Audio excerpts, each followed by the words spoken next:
everybody, episode 686 of the podcast, It is Swimming America, the Outdoor Sports Podcast presented by Betfred Sportsbook. It is Tuesday, March 21st, 2022. People, I hope everybody's doing well.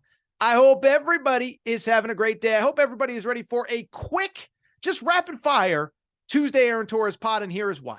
It is because we have not one, but two marquee, major coaching carousel updates. The first, you already know. We've been covering it like Woodward and Bernstein. Rick Pitino is now officially the head coach at St. John's.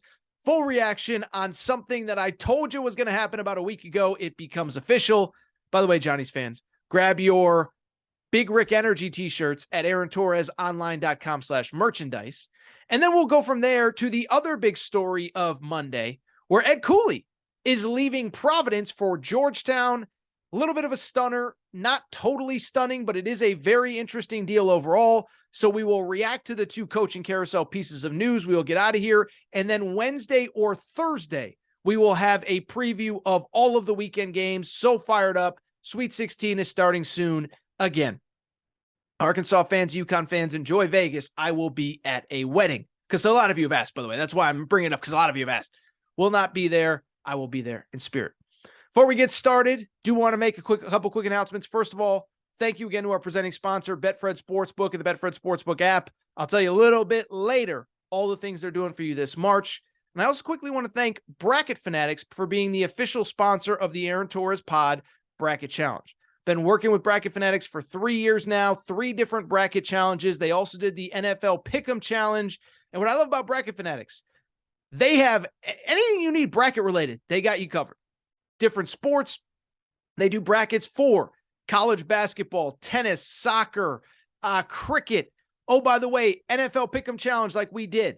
And on top of that, they have free brackets. They have brackets that you can sign up for that are pay brackets. So you want to do a bracket where people pay to enter, they take all your money, they distribute all your money. You don't have to go chasing people around. So go to bracketfanatics.com, join bracket, or create a bracket, and you can do it there.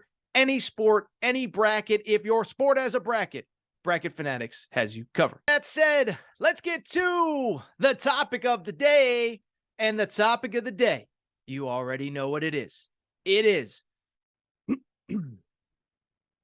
dun, dun, dun, dun, dun, dun, dun, dun, dun, dun, dun, dun, dun, dun. Start spreading the news. I'm longing to stray, and from the very start of it, New York, these vagabond shoes, something, something, something, and from the very start. Okay, you get the point.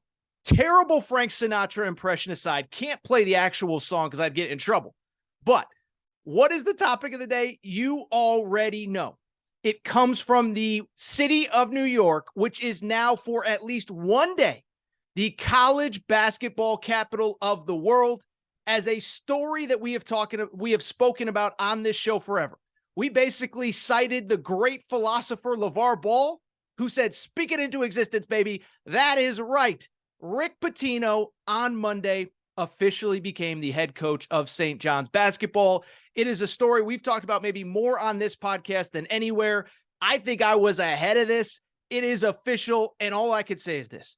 I am so fired up for St. John's. I am so fired up for the Big East. I'm so fired up for New York City, and I am so fired up for college basketball in general. And so let's get into it. Let's discuss it from all angles. But for people who are kind of new to this show, or they see this crazy guy on social media singing New York, New York, let's give a little background as how I got into all of this. But obviously, look, I know college basketball. I love college basketball. I've covered it for years. And so how this all started, because like I said, I think I was probably ahead of this story more than maybe anybody in the national media. It really came, I looked it up in early January of this year. St. John's was playing a meaningless game in front of a sparse crowd at Carnesecca Center, on campus. Mike Anderson is the head coach. They're up big. They end up losing to Marquette. Marquette ends up rallying and beating them at home. I just said, this is really, really, really bad. Like, St. John's is so irrelevant, so doesn't matter. And I'm not saying that I'm some 50, 60, 70-year-old guy that remembers the glory days of Lou Carnesecca, but I do remember Ron Artest. I do remember Eric Barkley. I do remember Bootsy Thornton. And I know that it doesn't have to be this bad. By the way, for you young people, those were the stars of St. John's in the early 2000s. You probably know Ron Artest. And so on that night, it was January 3rd, 2023. So a little over 2 months ago, I sent out this tweet, which I had no idea the impact that it would have. But let me read you the tweet I sent out on January 3rd at 8:43 Eastern. I said, St. John's blows a big second half lead, falls to 1-4 in the Big East, and it's clear Mike Anderson isn't the answer. To which I ask, give me one reason Rick Pitino shouldn't be St. John's coach next year. He's in the city, cleared of NCAA wrongdoing. He is the only dude that can save this program. And so when I sent out that tweet, I'll be honest, I didn't really think much of it. But what tends to happen sometimes with a story like that is that when you're first and you have a passionate fan base like St. John's, that tweet picked up traction, and people all of a sudden started DMing me. Very important people at St. John's, people that know people were saying, hey, Torres, I don't know who you are, or I don't know much about you, or I love your work. Do you think this can happen? And so I've monitored this story very, very closely for 2 months now. I've worked the phones. I'm not a newsbreaker, but I feel like I had as much information on this story as anybody. And what I will say is I want to take you behind how this happened, because I think it's an incredible story. It's an incredible testament to an administration and a school that realizes where they are in the pecking order and what they need to get to the next level. Because to be blunt, while I put out that tweet, while we started selling our We Want Rick shirts at Aaron Torres online, by the way, you can now get your Big Rick Energy shirt, St. John's fans, at Aaron Torres online. Why I bring it up is because while I kept talking about this, and while people in the St. John's community kept DMing me, quietly, the vibe that I started to get was just that this wasn't going to happen, that the school didn't want to go down the Rick Pitino route, that this wasn't the guy they were going to go after. They felt like there had to be somebody else out there that could re-elevate them. I was sad. I was disappointed. I was upset. I was bummed out, whatever. But why I bring it up is that really it was the start of the Big East tournament where the vibe started to change. I told this story on the pod a few weeks ago, but it's worth revisiting. The day the Big East tournament started, Wednesday, 8-9 game, St. John's is playing. I get a call during that game from a great Big East source that said, Torres, your dream's coming true. Rick Pitino is going to St. John's. And I said, no, that's not. You must be thinking of Georgetown or somewhere else. He ain't going there. They don't want him. He said, check with your sources. I think this is going to happen. Well, fast forward, I text all the people that I know in the St. John's community. They're saying, no way, no way, no way, no way. And then about 6-8 hours later, they all circled back and said, Aaron, I don't know who you spoke with, but I think this is happening. And so I said the day that St. John's lost to Marquette in the Big East tournament, I said, look, Mike Anderson is out. I believe Rick Pitino will be, I said, I believe a Hall of Famer will be the next head coach, wink, wink, nod, nod. And so I bring it up because I think I was the first one to really push that name. When Mike Anderson was fired the next day, that's when you started to see other people put out Rick Pitino as a potential candidate. But I bring it up because this all actually came together pretty quickly. And so before we get to the impact that Rick Pitino is going to inevitably have at St. John's and in New York City, I want to give credit to really two people. The first one, the most important one, I want to give credit to St. John's president, Brian Shanley. And I'll be blunt, I don't know this guy. This was not anybody that I was in contact at all with at any point during this entire process. But Brian Shanley, for people who do not know, St. John's school president, he came from Providence. Ironically, he was there during the height of the Ed Cooley era this last decade or so. And I think he realized, he saw the impact that a good basketball program at a smaller Catholic school can have on an entire university. How it creates brand awareness, how winning in the NCAA tournament, going to the NCAA tournament is a national and international advertisement for your university. And from my understanding of how things got done, one, I believe Rick Pitino kind of made it clear this is the job I want. But then two, I give so much credit to that school president because I believe it went even above the athletic director and the athletics department.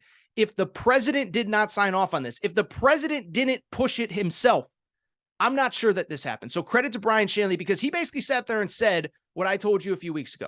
He said, look, if this is not just a basketball hire, this is a university-wide hire. If we whiff on this hire, We're just another Catholic school in the greater New York area. And yes, we're in the Big East. And yes, we get to play on TV. But if we want to matter as an international university, if we want to matter on a national stage, we have to nail this hire. And I give him so much credit for going out and doing it. And I give him credit for, over the last couple of days, putting together a very compelling case for Rick Pitino to leave and come to St. John's. Because it was funny, if you remember, Iona obviously lost in the NCAA tournament on Friday to UConn. And, you know, John Fanta put out his story. John's excellent. So this is not in any way, shape, or form a criticism of him. But then John puts out his story on Friday. But then you hear, well, Rick Pitino hasn't even met with the school. Well, Rick Pitino is going to meet with them on Sunday. And my understanding was that was basically Rick Pitino now laying down the gauntlet. Okay, it's clear you guys want me, but are you committed in every way that you need to be committed? Are you committed financially? Are we going to upgrade these facilities because they stink? Are we going to be in contention in NIL because this is the new world that we live in? Are we going to travel the right way? Are we going to eat the right way? Are we going to train the right way? Because if you guys are doing this half you know what, then I ain't coming. I'll stay at Iona. I have other opportunities at the Power Conference level. I think he would have ultimately stayed at Iona. But credit to St. John's for, one, pursuing him, saying this is the way to elevate our entire university, not just our basketball program. But then, two, credit to them for then laying out the plan for Rick Pitino, explaining to him, oh, this is going to get done the way that you need it to get done. I saw, by the way, St. John's has basically one mega booster that's been disassociated with the university since the last hire, since the Mike Anderson hire, the guy who basically founded Vitamin Water. I'm going to butcher his name, so I don't even want to attempt to say it, but he has come out and said he will support Rick Pitino in any way possible. And so credit to St. John's for making it happen, but then credit to St. John's for putting together a compelling case as to why Rick Pitino should take the job, which again, officially happened on Monday. So now the question is, what's next? I just told you what happened. Now let's discuss what's next, because again, why have I been so excited about this? So this is funny, right? Because I think a lot of people were like, well, Torres, are you a St. John's alum? Did you go to school there? Why do you care so much? Most people that listen to this show know I actually went to St. John's biggest rival, UConn. While the Big East source was not from UConn, I know as a UConn fan and alum, Rick Pitino being in the Big East makes my life harder as a UConn fan and alum. But why I want this is because I understand how big this is for not only St. John's, but for the Big East, for New York City, and for college basketball as a whole. And I think I discussed this a few weeks ago, but the bottom line is, listen, we talk about in sports all the time, programs that matter, programs that it's quote unquote good for the sport if that program is good. I remember this year when Tennessee basketball got hot, a lot of the conversation was, is it good for college football? Does college football need Tennessee football to be good? I bring it up to say, I don't think St. John's is a program that you would traditionally associate with that conversation. But I'll tell you this, wait until you see what New York City is like when St. John's is good. Because at the end of the day, I always say this, a couple things. One, people think, oh, New York's not a college town. No. New York was once a great college basketball city. The problem is they haven't had anything to root for in the last 20 years. And it's interesting, right? I'll give you an analogy. I might have used it with John Jastrzemski the other day when he was on. But I bring it up because, you know, I always say this. So let's kind of use a different analogy, right? But I always say this about the SEC. Everybody thinks the SEC is a football conference. The SEC is not a football conference. The SEC is not a football conference. It's not a football conference. It's not a baseball conference. It's not a gymnastics conference. It's not a basketball conference. You know what the SEC is? The SEC is a winning conference. The SEC has basically 16 schools now, if you include Texas and Oklahoma, that basically all have the same mindset. If we're going to compete in this sport, we want to do it at the highest level. It's funny, as someone who covers both college basketball and college football, I think there's a lot of college basketball writers that are surprised by the passion for basketball at Alabama, at Auburn, at Tennessee, at Arkansas, outside of Kentucky, which we know is great. And what I say to those people, LSU fans, Auburn fans, Arkansas fans, Tennessee, they want to be great at everything. And so to bring it back to St. John's, that's what I'm trying to tell you. New York fans are passionate about everything. New York is one of the great sports cities in America. New York still has two big-time sports talk radio channels, WFAN and ESPN New York. You know how passionate people are in New York about sports? Michael Kay the face of the Yankees, the voice of the Yankees, just signed a 4-year extension for his radio show. Local radio, people have never been listening to less in general. New York City, a guy just got a 4-year extension because people can't get enough of his show. And so I bring it up because everybody in New York loves sports, eats, sleeps, and breathes it. And they will love St. John's if St. John's gives them a reason to be loved. And so that's why I'm so excited, because I don't think the casual college basketball fan, the average college basketball fan, understands what New York City will be like. If this team is good, if this program is good, I'm talking 10, 12, 15 times a year. The Garden's sold out. The Garden's rocking. It's all red. I'm not saying they surpass the Yankees or the Knicks. But by the way, why do you think we talk about the Knicks so much on a national scale? It's because it's the great what if. It's what if they were good. Think about how much we talk about the Knicks and they're not good. Now imagine if they ever get good. And it's kind of the same with St. John's. Wait till they get good. I am just telling you, New York City is an incredible college basketball city, and Rick Pitino is going to tap into that. Finally, what I would say, on the court, that's off the court. That's the stuff that matters to me. On the court, oh, just be warned. Rick Pitino is going to win, and he's going to win big, and he's going to win quick. And as a matter of fact, one, this is why St. John's had to do it, because you have a winner in your city, as I've said from the beginning. He doesn't want to leave New York City. It's funny, on Monday when it became clear Ed Cooley was going to Georgetown, people were saying, oh, Rick Pitino, he might sneak off to Providence. No, he's not. I've said on this show from day one, he wants to live in New York City or South Florida. Those are the only places that he wants to live. If your job is in Lubbock, Texas, or Lincoln, Nebraska, or Pullman, Washington, he ain't coming. Doesn't matter how much money you offer him. And so to come back to it, why this was so important, he's going to win. He's going to be relevant. He is going to matter, but he's going to do it quickly, especially, by the way, in this transfer portal NIL era. Again, first of all, NIL, we can argue, is it good? Is it bad? Paying players, whatever. He wouldn't have taken this job if St. John's wasn't ready to compete in NIL.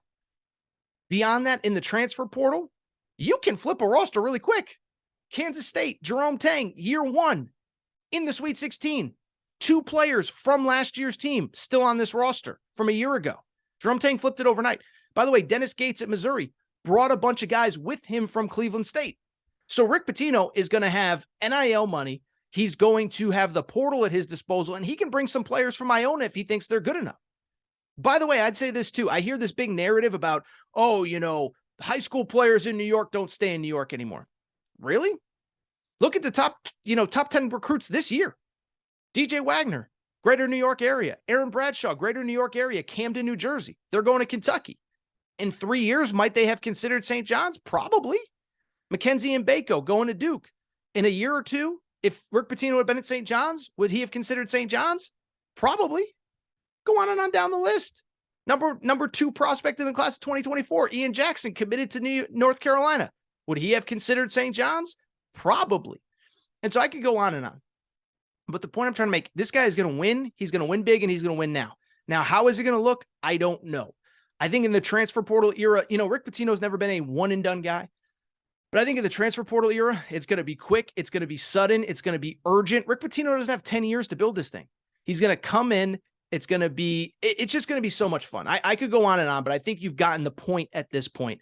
But I am just telling you, I don't think the average college basketball fan understands how big and how good college basketball in New York City can be and will be when St. John's matters. Well, today they matter, and I am so excited about Rick Pitino being the St. John's coach. One last St. John's note before we get out of here, and I do have to say it really quick. There was another note about St. John's prior to this hire. It is that Mike Anderson, the former head coach, is suing the school over his contract. And anyone who's listening to this show knows I haven't been a big Mike Anderson defender over the years. But what I will say is this is becoming kind of an increasingly sort of gross thing that's happening in college sports. And it happened at my alma mater. I'm not, throwing stones at other people because this happened to UConn as well. But essentially these ADs, they sign coaches to big contracts, then give them big extensions, whether they're justified or not. And what ends up happening? The guy stinks. They fire him. Then they try to fire him for cause so they don't have to pay him all his money. And that's what St. John's just did to Mike Anderson. What I would say, I think that's kind of despicable and gross and disgusting. St. John's, you're going to make the money. You're going to sell so many freaking tickets over the next couple weeks, months, whatever. You don't need to be this way.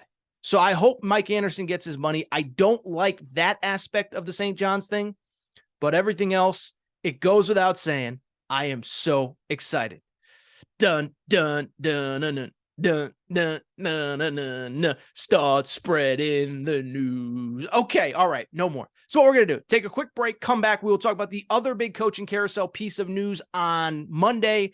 Ed Cooley headed from Providence to Georgetown. This is a completely different deal, but just as fascinating. Going to take a quick break. We'll be right. Get back to the show in a minute. But before we do, I want to welcome back our presenting sponsor, Betfred Sportsbook and the Betfred Sportsbook app.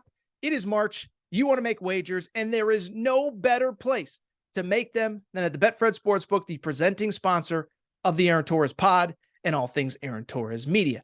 By now, you know Betfred's story. Started in 1967 in the UK, over 1,600 shops in the UK, and they have come to the United States and made a major splash. They are the presenting sponsor of the Colorado Rockies, Denver Broncos, Cincinnati Bengals, Aaron Torres media. And what I love about Betfred, they do more for their customers than anybody. And here's what they're doing for you this March. You can bet $50 on any game this March, any game, and they will give you up to $1,111 in free bets. Here's how it works. Download the Betfred Sportsbook app, go to betfredsports.com, make your first $50 wager. You automatically get $111 in free bets. But then how about this? For the first 5 weeks that you are a Betfred customer, you will be insured for up to $200 for the first 5 weeks. So you make a few bets, and we're all going to win all our bets this March. But if it doesn't work out, they'll give you up to $200 back for the first 5 weeks that you're a Betfred customer. So download the Betfred Sportsbook app, bet $50 on any game, $111 in free bets, plus up to $200 in free bets in insurance the first 5 weeks. That is all you got to do. Betfred Sportsbook app. Tell them Torres sent you. Enjoy March, everybody. All right, everybody. I'm back. Good to be back. I do want to switch gears, sort of, because we're going to kind of just talk about the same thing that we just talked about, only with a slightly different twist, right? We just talked about a big coaching carousel piece of news in college basketball in the Big East at a former college basketball power. That was, of course, Rick Pitino in St. John's. But what I want to do now, I want to talk about another coaching change in the Big East, college basketball power. This one is about 5.5 hours south of St. John's, down the 95 on the Eastern Seaboard. I am, of course, talking about the Georgetown head coaching job, where about 2 weeks ago, shortly after they were eliminated from the Big East tournament, Georgetown fired their iconic former player and now head coach for the last 6 years, Patrick Ewing. And since then, there's been a bunch of names bandied about the coaching job. But on Monday, a name that we've discussed on this show officially took the head coaching job. I am, of course, talking about Ed Cooley, the now former Providence head coach. He is leaving Providence. He is taking over at Georgetown. And let me just say this. This hire is both not shocking at all, but very, very, very shocking, way more so than Rick Pitino. So let me explain. Why it's not shocking is because of the fact that, like I said, this had been sort of speculated for a while. I had talked about it on this show. Anybody who covers college basketball, this was a name that was associated with the job.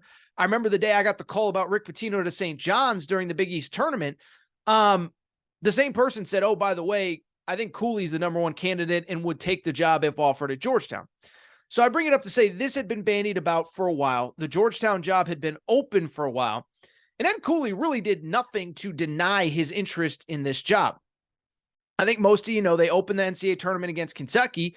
And during that, the media availability in the lead up to that game, Ed Cooley was asked about 3-4 different times and then asked again after the game about his interest in other jobs. And he basically just gave multiple no comments.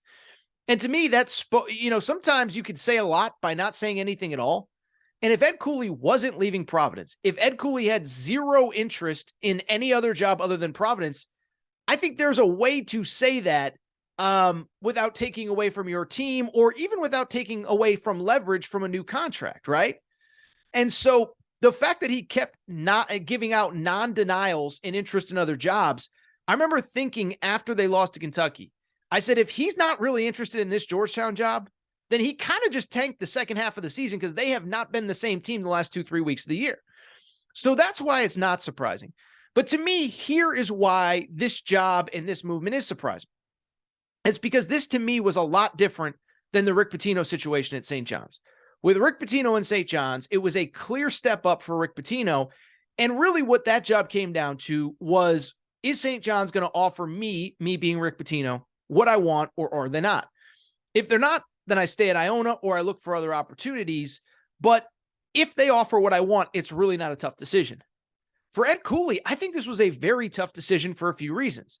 One, it's not like a significant step up. I think Georgetown is a slightly better job, and we'll get to that in a minute. But it's not a significant step up. It's not going from Iona to St. John's or Iona to the SEC or Iona to the Big Ten. This is Big East to Big East. So that's one. Ed Cooley is from the city of Providence. So all these coaches always talk about wanting to go home. He was home, and now he is leaving home for another opportunity. More importantly, he's leaving for another opportunity in the Big East. And that's the crazy part to me. It's just not that often that you see a coach leave one conference school for another, especially a school in your hometown. And oh, by the way, remember, the Big East is a true round robin deal, okay? This isn't like the 16-team Big Ten where you might not have to play everybody every season on the road and at home. Ed Cooley is going to play Providence at home as the Georgetown head coach, but then he's also going to have to go to Providence, and it's going to be ugly, and it's not going to be pretty in a city that literally up until 24 hours ago, or at least 2 or 3 weeks ago, adored him, is now going to turn their back on him. And I think it's going to be ugly, and I think it's going to be weird, and I think these are the things that Ed Cooley had to weigh in this decision. But ultimately, he did make the decision. I think really talking to people around the sport, really what this came down to was a couple simple things. One, it's just Georgetown's just a better job. And that's like not a knock on Providence at all, but it's a reality. Georgetown has been to 5 Final Fours in the last 40 years. One as recently as about 10, 12 years ago. I think it was about 15 years ago, actually now. I think it was 2007, 2008, somewhere in there. Multiple head coaches have taken them there. Multiple head coaches have had success there. Obviously, John Thompson Jr. and then John Thompson III, JT3, most recently. The recruiting is better. The history is better. You play in a bigger building. I think the recruiting thing I probably just glossed over in a way that I shouldn't have, because the recruiting is insane in the Maryland DMV area, okay? If you don't follow high school recruiting, I'm just going to tell you. I mean, think about it. Kevin Durant, Cam Whitmore at Villanova, Jordan Hawkins at UConn. A lot of guys come out of DC. A lot of guys come out of Maryland. It is a great recruiting area. So it's a better job. I think the other thing that I was thinking about is, and I think I might have talked about this already when I talked about the Georgetown job opening. I do think that Ed Cooley kind of maybe had peaked at Providence. And I know it's not what Providence fans want to hear, but I'll tell you a quick funny, I don't know if it's funny if you're a Providence fan, but an interesting story, my observation, okay? So last year I'm at the Final Four. And if you've ever been to a Final Four, and if you haven't, you know, but the college basketball has their coaches convention during the same time. And so it's not unusual to go out to dinner and see Tom Izzo sitting there, or Frank Martin sitting there, or Nate Oates sitting there, or Eric Musselman sitting there, or whomever. Everybody's there with their family. Everybody's networking. Everybody's connecting. Obviously, some guys are trying to get jobs. They're trying to hire assistants, whatever. It's a melting pot for college basketball. You turn a corner, you're walking by, there's Matt Painter having dinner because he's not coaching the Final Four. Just kidding, too soon. But why I bring it up is I remember last year, I don't know Ed Cooley at all, but I remember seeing Ed Cooley last year. Remember last year, Ed Cooley was coming off a run to the Sweet 16 and a Big East tournament, or a Big East regular season championship. If you remember, it was Providence's first Big East championship in school history. Last year, they get a 4 seed. They go to the Sweet 16. They lose to Kansas, the eventual champion. And I remember seeing Ed Cooley around town, and every time I saw him, people were patting him on the back and high fives and whatever. And I was like, they're treating this guy like he just won the national championship. And it really struck me, maybe he did for Providence, just like what he just did at Providence. Big East regular season title, first time in school history, Sweet 16. That's probably realistically about as good as it gets. Now, we have a lot of UConn fans and Indiana fans and Kentucky fans that listen to this show that probably can't relate to that. But at Providence, small school, smallest state in the Union, Big East, probably second tier Big East job, that's probably as good as it gets. And as a matter of fact, and I know I've talked about this, I think you can legitimately make the case that Ed Cooley has basically Providence under Ed Cooley the last decade. It's not an exaggeration to say this is as good as it's been, like literally in the last 50 years, like literally in the modern era of college basketball. This is as good as it's been. 2014 to 2018, 5 straight NCAA tournaments. That's the first time in the modern history that that's happened. He followed it up again. Big East regular season championship last year, NCAA tournament bid this year. So you're talking about a situation where this guy in what? Since 2014 has been to 1, 2, 3, 4, 5, 6, 7 NCAA tournaments since 2014. Over a 9-year period, 8 NCAA tournaments. He's been to whatever I said, 6 or 7. That's as good as it gets. So I think there's all those factors. The other factor that I think is important, and we might have talked about this, there has been a little bit of contentiousness between him and the fan base. I had my a good contact at the Big East bring this up to me. He said, Aaron, don't forget, before they went on this run, like there was a time where Providence fans wanted Ed Cooley fired. If you remember, year 3 was when they made the turn, but the first 2 years were really rocky. And on top of that, and it was interesting, on senior day this year, Ed Cooley was booed. Providence was booed by their own home fans. And I was told that that rubbed him the wrong way. And oh, by the way, his son talked about it on social media. His son tweeted about it. Like, who are these people to boo us? And so think about if you're Ed Cooley. You've given so much to this program. You've taken this program to levels that, frankly, it hasn't been maybe ever. You win a Big East regular season title last year, and you're getting booed by your own home fans? I think it made him think. And then finally, I'll just say this. I think there is one other factor beyond the fact that it's a better job, beyond the fact that, the fans and the this and the that. There is one other factor that I think is important, and that's this. And we might have talked about this, but the Georgetown job specifically, let's just be blunt about it. It is a very revered job, especially in the African-American community. What Coach K and John Wooden and Nick Saban mean to the coaching community as a whole, John Thompson means the African-American community. And I was thinking about this, right? You know how certain coaches revere certain jobs because they kind of grew up in a moment in time? Like, I'll give you an example. I remember interviewing Mick Cronin right after he got the UCLA job. And he basically said, like, Aaron, when UCLA calls, you don't turn them down.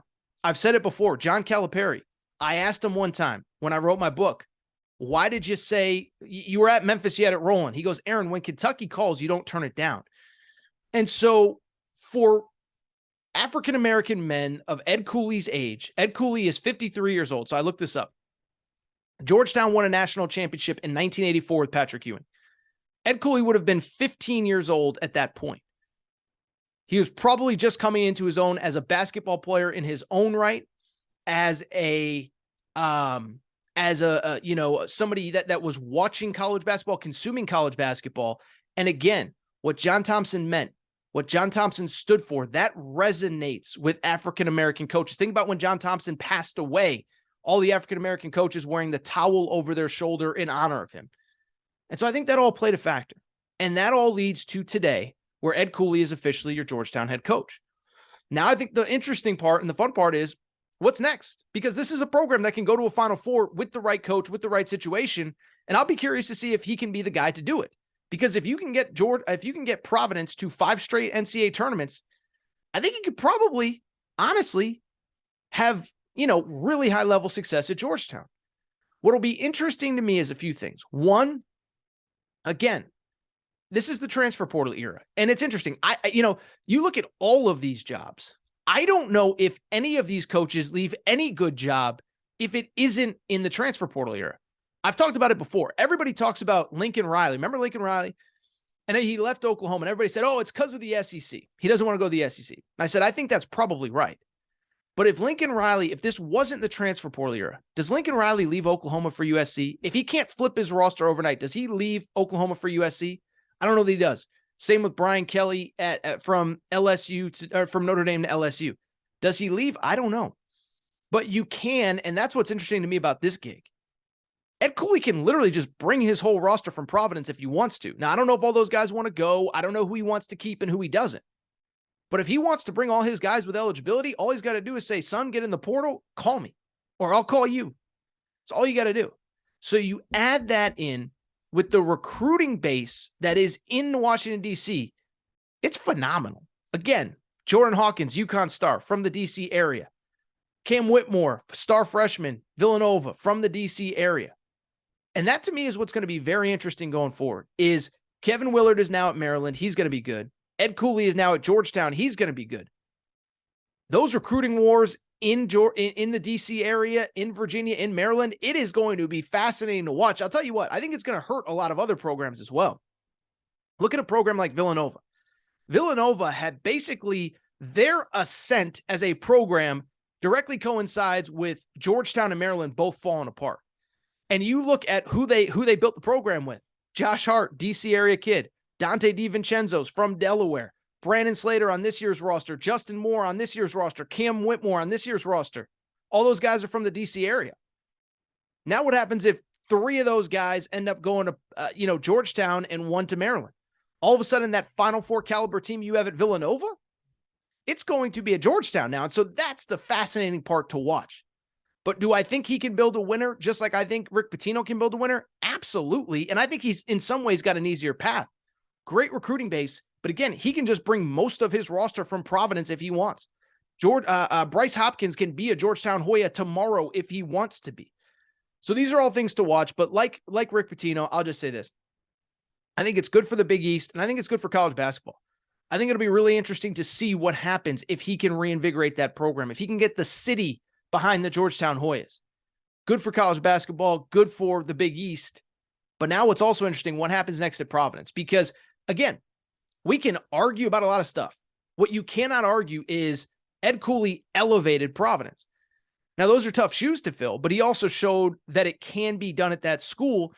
And it'll be interesting to see because the AD there did just do a press conference right before I recorded where he said, we want a guy that wants to be here. And so now I'm curious to see what happens next at Providence and where they go from here. Is it a situation where they go with the established head coach? I can tell you for a fact, Bob Hurley, Arizona State, he's from Jersey. Dan Hurley is obviously a coach in the Big East at UConn. Bob Hurley's been trying to get back east for a long time. I can tell you that for a fact. I know it for certain. Tried to get Seton Hall last year, didn't work out. Tried to get into the mix at DePaul a few years ago, didn't work out.